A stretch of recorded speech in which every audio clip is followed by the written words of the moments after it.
आज हम लोग चर्चा करते हैं प्रगतिवादी युग के राष्ट्रीय विचारधारा के कवि श्री रामधारी सिंह दिनकर। दिनकर जी प्रगतिवाद के ऐसे साहित्यकार थे जिनके रचना विधान में क्रांति की बात, त्याग, बलिदान की बात, राष्ट्र प्रेम की बात के साथ साथ प्रगतिवादी प्रवृत्तियों से संयुक्त जो श्रमिक, शोषित और सर्वहारा वर्ग की समस्याएं थी, उनकी करुणा थी, उनकी पीड़ा थी, उसको भी अभिव्यक्ति मिली है। साथ ही जो सामान्य मानव या पुरुष की एक बड़ी ही कोमल भावना होती है प्रेम की, वो भी कहीं न कहीं उनके साहित्य में हमें दिखाई देती है, प्रस्फुटित होती दिखाई देती है। तो देश प्रेम, करुणा एवं स्नेह की त्रिवेणी इनके साहित्य में हमें बहती हुई, प्रवाहित होती हुई मिलती है। रामधारी सिंह दिनकर की रचना को पढ़ने से पूर्व इनके बारे में, इनके व्यक्तित्व और कृतित्व पर संक्षिप्त प्रकाश डाल लेना उचित रहेगा। तो पहले हम लोग इनके व्यक्तित्व और कृतित्व पर एक दृष्टि डालते हुए फिर आगे बढ़ते हैं। श्री रामधारी सिंह दिनकर का जन्म सन 1908 ईस्वी में बिहार प्रांत के मुंगेर क्षेत्र में सिमरिया गांव में हुआ था। इन्होंने अपनी प्रारंभिक शिक्षा वहीं प्राप्त की और बीए ऑनर्स करने के उपरांत इन्होंने माध्यमिक विद्यालय में शिक्षण कार्य का प्रारंभ किया। प्रशासनिक सेवा में जाने की एक ललक के कारण उन्होंने उसको त्याग पत्र देते हुए फिर इन्होंने सब रजिस्ट्रार पद पर अपने योगदान को देना शुरू किया। फिर उसके बाद प्रचार विभाग में उपनिदेशक पद पर इन्होंने कार्य किया। लेकिन धीरे धीरे इस प्रशासनिक पद से इनका मोह भंग हुआ और इन्होंने उसको छोड़ करके शिक्षण को ही अपना प्रमुख एक लक्ष्य बना करके अपना आगे कार्यक्रम उन्होंने शुरू कर दिया। मुजफ्फरपुर के महाविद्यालय में आपने शिक्षण कार्य प्रारंभ किया। वहाँ हिंदी विभागाध्यक्ष के रूप में अपनी सेवाएं इन्होंने प्रदान की। इसके पश्चात पुनः इन्होंने आगे बढ़ने का कार्य किया। निरंतर चलने का प्रयास, आगे बढ़ने का प्रयास करते हुए इन्होंने भागलपुर विश्वविद्यालय में कुलपति के पद को सुशोभित किया। यहाँ से सेवानिवृत्ति के पश्चात उन्होंने भारत सरकार में हिंदी सलाहकार के पद पर अपनी सेवाएं दी। फिर आकाशवाणी के निदेशक के रूप में अपनी सेवाएं दी। अंत में इनको भारत सरकार में राज्यसभा का सांसद मनोनीत किया गया। ऐसी उत्कृष्ट सेवाएं देते हुए आपने उत्कृष्ट साहित्यिक रचनाएं भी की। तो साहित्यिक सेवा के साथ साथ इन्होंने समाज और राष्ट्र के लिए अपने योगदान को जारी रखा और एक दिन ऐसा आया जब इन्होंने इन सारे योगदान को राष्ट्र को, समाज को, जनता को समर्पित करते हुए इस धराधाम को स्वयं को छोड़ दिया। ये बात है सन 1974 की, अर्थात 1974 में आपका स्वर्गवास हो गया। आप आज हमारे मध्य नहीं हैं, फिर भी अपने साहित्य के माध्यम से, अपने योगदानों के माध्यम से आप हमारे मध्य हर समय सूक्ष्म रूप में उपस्थित जैसे प्रतीत हुआ करते हैं। आपके साहित्य की चर्चा करने से पूर्व ये बताना आवश्यक हो जाता है कि आपने गद्य और पद्य दोनों क्षेत्र साहित्यिक विधाओं में उत्कृष्ट कार्य किया और अपनी लेखनी को एक विशिष्ट गति देते हुए ऐसी रचनाओं का प्रणयन किया जो आज भी हमारे लिए प्रासंगिक है। कालजयी रचनाएं इन्होंने लिखी।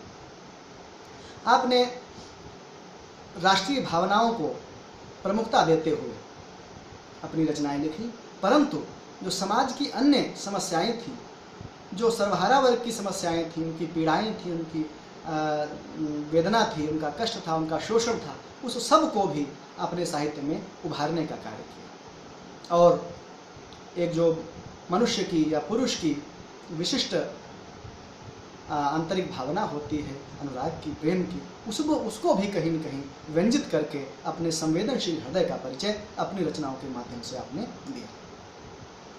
जहाँ पर गद्य की बात होती है तो आपने एक समीक्षक के रूप में, एक विचारक के रूप में, एक निबंधकार के रूप में अपनी सेवाएं दी।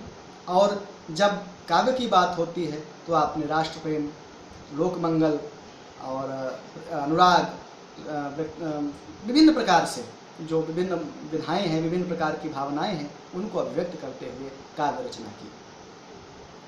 तो इनकी पहले हम ध्यान दे देते हैं इनकी रचनाओं के, गद्य की रचनाओं की ओर, जिनमें प्रमुख रूप से इनकी रचनाएं कुछ हम इंगित करेंगे आपको।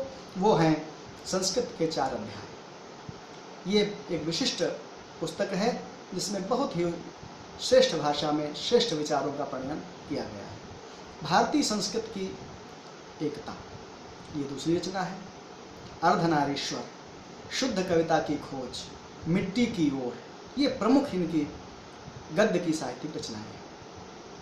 जब उनके काव्य की बात करें तो एक लंबी श्रृंखला इनकी रचनाओं की हमें प्राप्त होती है, जिनमें पौराणिक प्रतीकों, पौराणिक पात्रों, ऐतिहासिक पात्रों को अपने नए युग में समाहित करते हुए, उनकी प्रासंगिकता को उल्लिखित करते हुए, व्यक्त करते हुए इन पात्रों का प्रणयन किया गया है, पात्रों को एक साहित्य में पिरोया गया है, जिनके माध्यम से हमारी राष्ट्रीय भावनाएं विकसित हों, हमारी युवा पीढ़ी को प्रेरणा मिले, हमारी युवा पीढ़ी सन्मार्ग की ओर, राष्ट्र प्रेम की ओर उन्मुख हो। ऐसी भावनाएं लेकर के हमारे श्रेष्ठ पात्रों को आपने अपने साहित्यिक विधाओं में आगे ला करके साहित्य का प्रणयन किया। इन रचनाओं में प्रमुख रूप से जब हम देखते हैं तो रेणुका, हुंकार, रसवंती, कुरुक्षेत्र, रश्मिरथी, उर्वशी, परशुराम की प्रतीक्षा, नील कुसुम, चक्रवाल, सामधेनी, सीपी और शंख, हारे को हरिनाम इत्यादि इनकी कालजयी रचनाएं हमें देखने को प्राप्त होती हैं। इन रचनाओं में जब हम भाषा की बात करते हैं तो इनकी शुद्ध साहित्यिक खड़ी बोली हमें पढ़ने को मिलती है, परंतु इस सबके बावजूद भी इन्होंने जो प्रचलित समाज में जो शब्द हैं या शब्दावली है उसको प्रयोग करने से परहेज नहीं किया है। सहज प्रचलित शब्दावली इनकी रचनाओं में स्वयमेव आती गई है, जिससे इनकी भाषा में लालित्य और बढ़ गया है। इनकी भाषा सहज सुबोध हो गई है और जनसामान्य के पहुँच से, एक किस प्रकार से कह सकते हैं, जनसामान्य के मस्तिष्क के निकट वो पहुँच गई है।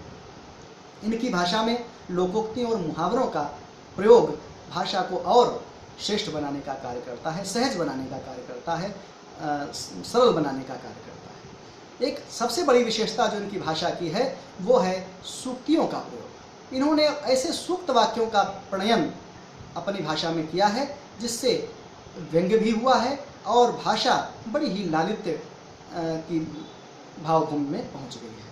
इनकी सूक्तियाँ बड़ी ही प्रभावकारी दिखाई देती हैं।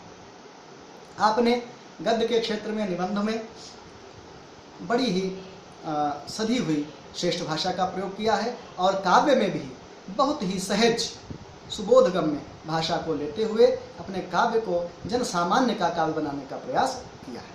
शैली के क्षेत्र में जब हम और आप विचार करते हैं तो इनकी शैली निबंधों में विवेचनात्मक और समीक्षात्मक ग्रंथों में समीक्षात्मक शैली के रूप में हमें देखने को मिलती है। विभिन्न विषयों को बड़े ही अच्छे ढंग से विवेचित किया है और विभिन्न साहित्यिक विधाओं को उनको समीक्षा करते हुए बड़ी ही सुंदर, बड़ी तटस्थ समीक्षा इन्होंने की है। काव्य के क्षेत्र में अगर हम चलते हैं तो इनकी दो प्रमुख शैलियां हैं, मुक्तक और प्रबंध।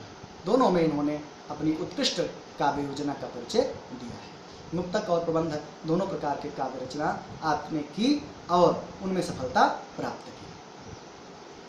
विशेष रूप से अगर हम देखते हैं इनकी भाव पक्ष के क्षेत्र में अगर हम चलें तो जहाँ पर इन्होंने त्याग, बलिदान, देश प्रेम, देशानुराग की बात कही है, वहाँ पर हिमालय को अपना प्रतीक बनाया है। हिमालय उच्चता का प्रतीक है, श्रेष्ठता का प्रतीक है, अडिगता का प्रतीक है और सेवा भाव का, निस्वार्थ भावना का प्रतीक है। तो यहाँ पर हिमालय को प्रतीक बना करके हमारी जो युवा ऊर्जा है, जो युवा पीढ़ी है, उसको संस्कारित करने के लिए, उसको प्रेरित करने के लिए, उसका आह्वान करने के लिए अपनी बात रखी है हिमालय के माध्यम से और उसको इंगित किया है कि तुम्हारे अंदर असीम शक्तियाँ हैं, ऊर्जा है, बल है, पौरुष है और इस बल को, इस ऊर्जा को, इस पौरुष को अपने रचनात्मक दृष्टिकोण से आगे बढ़ा करके अपने राष्ट्र की, अपने समाज की, अपने अपने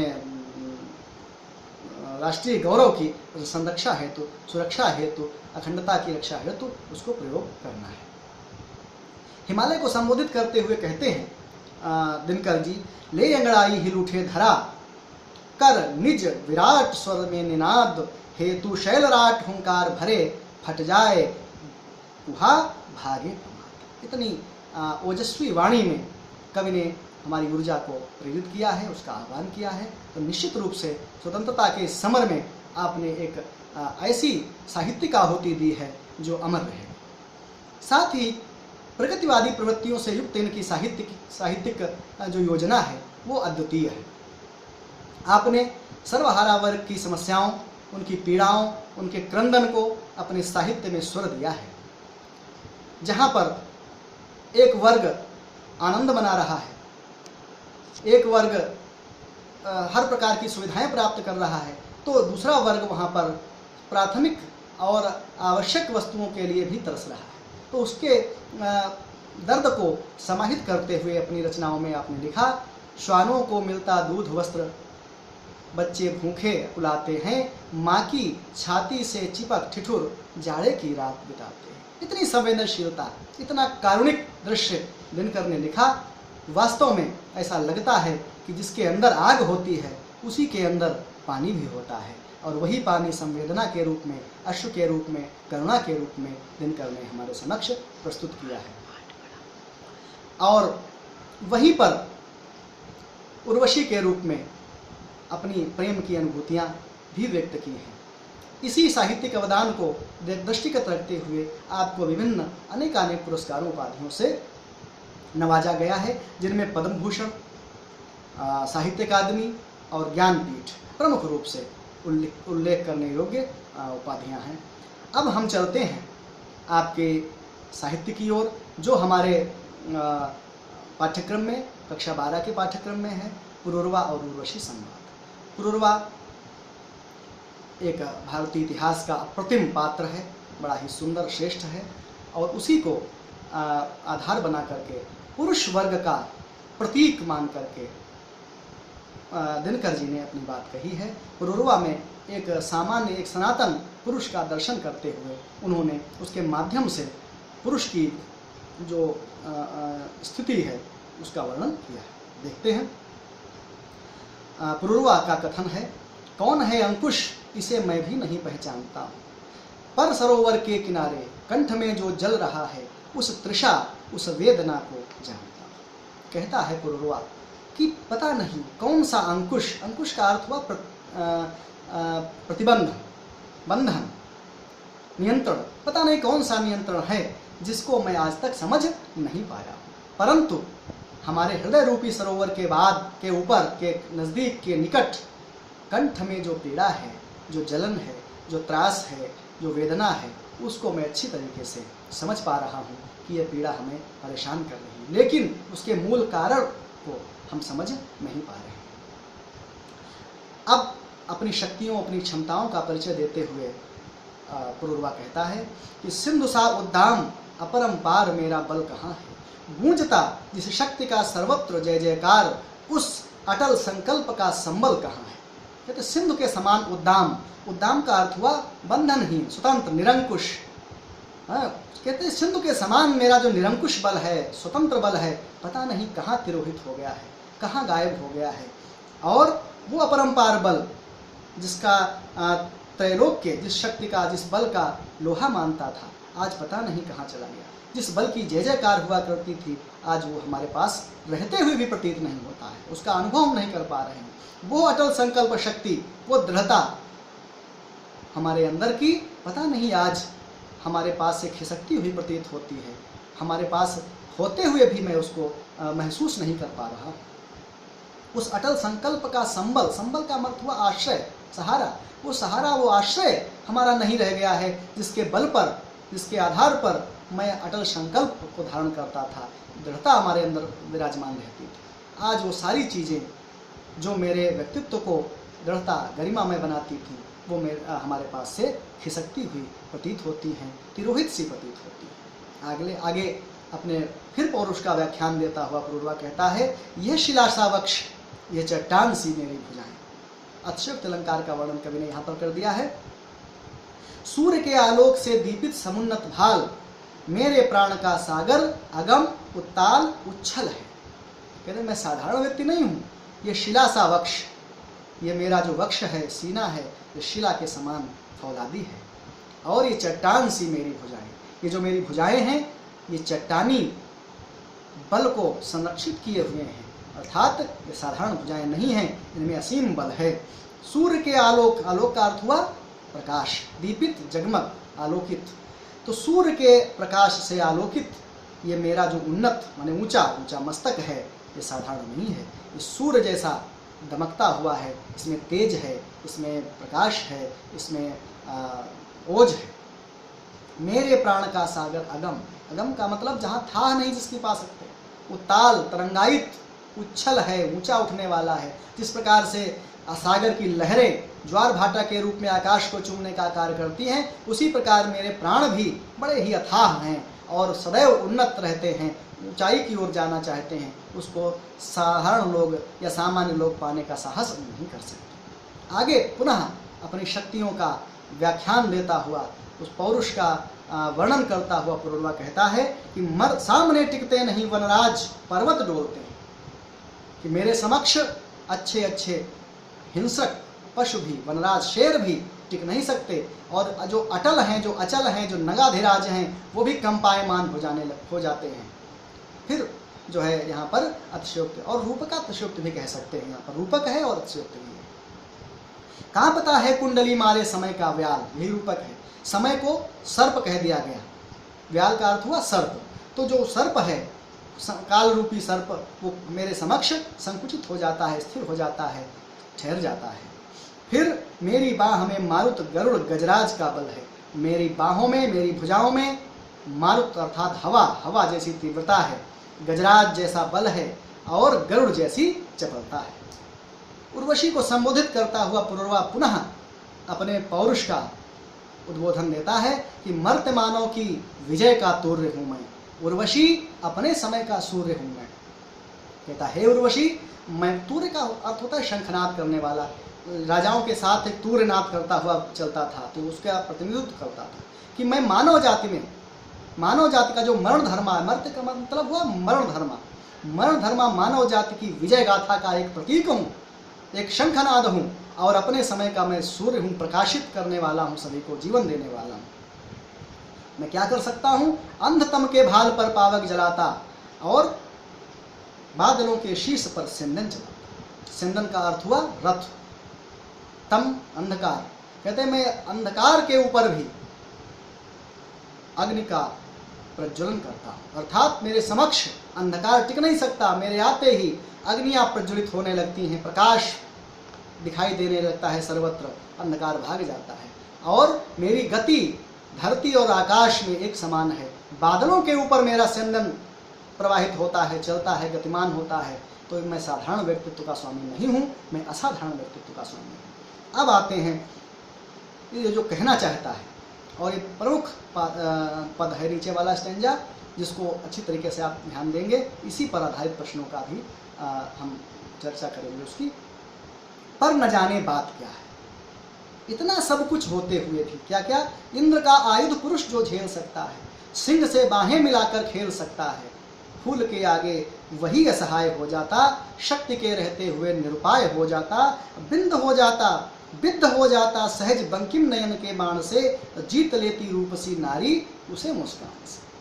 कहते इतना सब कुछ होते हुए भी वह व्यक्ति जो शेर से साधारण प्रकार से क्रीड़ा कर सकता है, खेल सकता है, और इंद्र का आयुध, इंद्र का वज्र जो सहन करने की क्षमता रखता है, सामर्थ्य रखता है, ऐसा व्यक्तित्व का स्वामी फूल के आगे असहाय हो जाता है। फूल क्या है? यहाँ पर स्त्री सौंदर्य की जो बात कही गई है फूल के माध्यम से कही गई है। वो पुष्प है जो नारी सौंदर्य के समक्ष ही ऐसा श्रेष्ठ मानव, ऐसा विराट शक्ति संपन्न मानव पुरुष अपनी सारी शक्तियों को विस्मृत करके, तिरोहित करके असहाय जैसा हो जाता है। सारी शक्तियाँ उसके अंदर विद्यमान रहते हुए भी वो उन शक्तियों का संधान करने में निरुपाय हो जाता है, असहाय हो जाता है।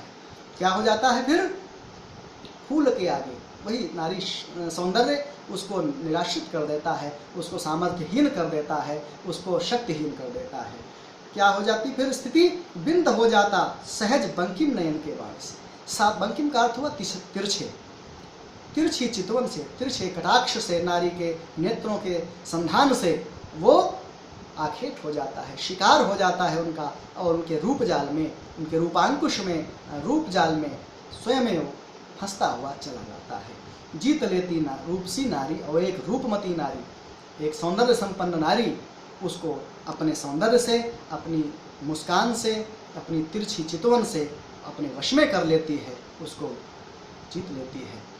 इस प्रकार से अपनी विराट प्रभुसत्ता, पौरुष, शक्ति, बल के साथ ही का वर्णन करने के साथ ही अपनी असहाय स्थिति का भी वर्णन पुरुरवा के माध्यम से दिनकर ने पुरुष को लेकर के किए।